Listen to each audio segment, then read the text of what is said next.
స్వరాజ్, జై స్వరాజ్, జై స్వరాజ్, జై స్వరాజ్, జై స్వరాజ్, జై స్వరాజ్.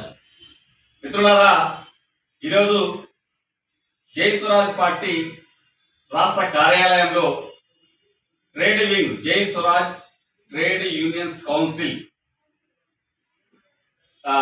నాయకులు, రాష్ట్ర అధ్యక్షులు గోల్కొండ రత్నం గారు, కార్యదర్శి మాటూరు కృష్ణమోహన్ గారు, పార్టీ కార్యదర్శి ఆర్జే థామస్ గారు, మిగతా కార్మిక నాయకులతో సమావేశం జరిగింది. అయితే జై స్వరాజ్ ట్రేడ్ యూనియన్ కౌన్సిల్ ఈ రాష్ట్రంలో ఉన్నటువంటి భవన నిర్మాణ కార్మికులు ఎవరైతే అర్హత ఉండి సొంత ఇల్లు లేక ఇప్పటికీ కిరాయి ఇళ్లలో తమ జీవితాన్ని వెళ్ళబుచ్చుతున్నటువంటి వారికి ఆవాసం ప్రభుత్వం కల్పించాలనే డిమాండ్తో ఇప్పటికే ఒక అప్లికేషన్ ని జై స్వరాజ్ పార్టీ, జై Swaraj trade unions council release చేసిన విషయం మీ అందరికి తెలిసింది. అయితే ఈ మా పార్టీ ట్రేడ్ యూనియన్స్ కౌన్సిల్ ఇచ్చిన పిలుపు మేరకి భవన నిర్మాణ కార్మికుల్లో ఎనలేని స్పందన వస్తుంది. ఇప్పటికే అనేక మంది దరఖాస్తులు తీసుకొని వాటిని ఫిలప్ చేసి రాష్ట్ర అధ్యక్షుడు, యూనియన్ అధ్యక్షుడికి సమర్పించడం జరిగింది. ఈరోజు మౌలాలిలోని హౌసింగ్ బోర్డు కాలనీకి చెందినటువంటి భవన నిర్మాణ కార్మికులు వారు ఈరోజు వచ్చి పార్టీ కార్యాలయంలో అప్లికేషన్స్ నింపి ఇక్కడ సబ్మిట్ చేయడం జరిగింది. ఈ జై స్వరాజ్ పార్టీ, జై స్వరాజ్ ట్రేడ్ యూనియన్స్ కౌన్సిల్ చెప్తున్నది ఏంటంటే, అర్హత ఉన్నటువంటి ప్రతి భవన నిర్మాణ కార్మికునికి 250 గజాల ఇంటి స్థలము లేదా డబుల్ బెడ్రూమ్ ఇల్లుని తక్షణమే ఈ కాంగ్రెస్ ప్రభుత్వం, ఈ తెలంగాణ రాష్ట్ర ముఖ్యమంత్రి రేవంత్ రెడ్డి ఇవ్వాలనే డిమాండ్ ని జై స్వరాజ్ పార్టీ, జై స్వరాజ్ ట్రేడ్ యూనియన్స్ కౌన్సిల్, భవన నిర్మాణ కార్మిక సంఘం ఇవన్నీ డిమాండ్ చేస్తున్నాయి. మేము రాష్ట్రంలో ఉన్నటువంటి 33 జిల్లాల్లో ప్రతి గ్రామంలో అర్హత పొందినటువంటి, అర్హత ఉండి ఇల్లు లేక ఉన్నటువంటి వాళ్ళందరి దగ్గర నుంచి అప్లికేషన్స్ మేము తీసుకొస్తాం.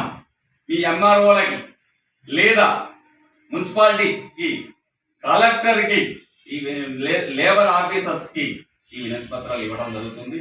ప్రాథమికంగా మీరు ఇమ్మీడియట్గా వాటిని స్క్రూటినీ చేసి నిజమైన అర్హులకి, బాధాకర విషయం మిత్రులారా, 78 ఏళ్ళు స్వాతంత్రం వచ్చి సొంత రాజ్యం వచ్చిన తర్వాత కూడా పడుకోవడానికి చారడు జాగా లేని పరిస్థితి ఉన్న సందర్భంలో ఇది బాధాకరం. నువ్వు సరే కొత్త నినాదంతో మేము ఈ దేశంలో లేదా ఈ రాష్ట్రంలో బాగు చేస్తామని వచ్చినావు కాబట్టి రేవంత్ రెడ్డి గారు జై స్వరాజ్ డిమాండ్ చేస్తుంది. తక్షణమే ప్రధాన ఎజెండాగా నువ్వు ఎన్ని చేసినా తింటారు, తాగుతారు, అటు పోతుంది, కనపడదు. ఇల్లు ఇచ్చిన అనుకో నువ్వు రాష్ట్ర ప్రజల హృదయాల్లో నిలబడతావు. కాబట్టి రాష్ట్ర వ్యాప్తంగా ఉన్నటువంటి నిరుపేదలు, ముఖ్యంగా భవన నిర్మాణ కార్మికులకి తక్షణమే ఇవ్వాలని, ఆ ఇంటి నిర్మాణానికి లేదా డబుల్ బెడ్రూమ్ ఇల్లు లేదా 250 గజాల ఇంటి స్థలం తప్పనిసరిగా ఇచ్చి అది నిర్మాణం చేసుకోవడానికి కావాల్సినటువంటి ఆర్థిక సహాయాన్ని చేసినట్లయితే పేదలు లేని తెలంగాణ ఏర్పడుతుంది.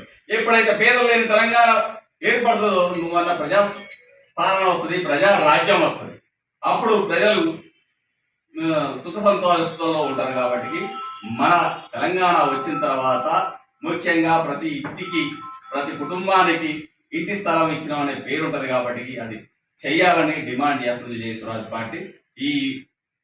ఈ పోరాటాన్ని, ఈ ఉద్యమాన్ని ఒక మహా ఉద్యమంగా చేపడతాము. దీనికి యువకులంతా ముందుకు వస్తున్నారు, పేదలంతా ముందుకు వస్తున్నారు. అనేక మండలాల నుంచి మాకు ఇవ్వండి అప్లికేషన్స్, మేము ట్రై చేస్తాం, మాకు లేవు, మా దగ్గరికి ఒక యూనియన్ నాయకుడిని పంపండి, లేదా ఈ ఏరియాలో మాకు కూడా ఒక లీడర్ని ఇవ్వండి, మేము తయారు చేస్తాం అంటున్నారు. చాలా సంతోషం. పేదల తరఫున పోరాటమే జై స్వరాజ్ పార్టీ ఎజెండాగా ఉంది. పోరాటంగా వారికి సదుపాయాలు కల్పించడమే మా ప్రధాన ఎజెండా. మీరందరూ ప్రజలు కూడా దీనికి సహకరించాలని కోరుతున్నాం. జై స్వరాజ్, జై స్వరాజ్, జై స్వరాజ్, జై స్వరాజ్.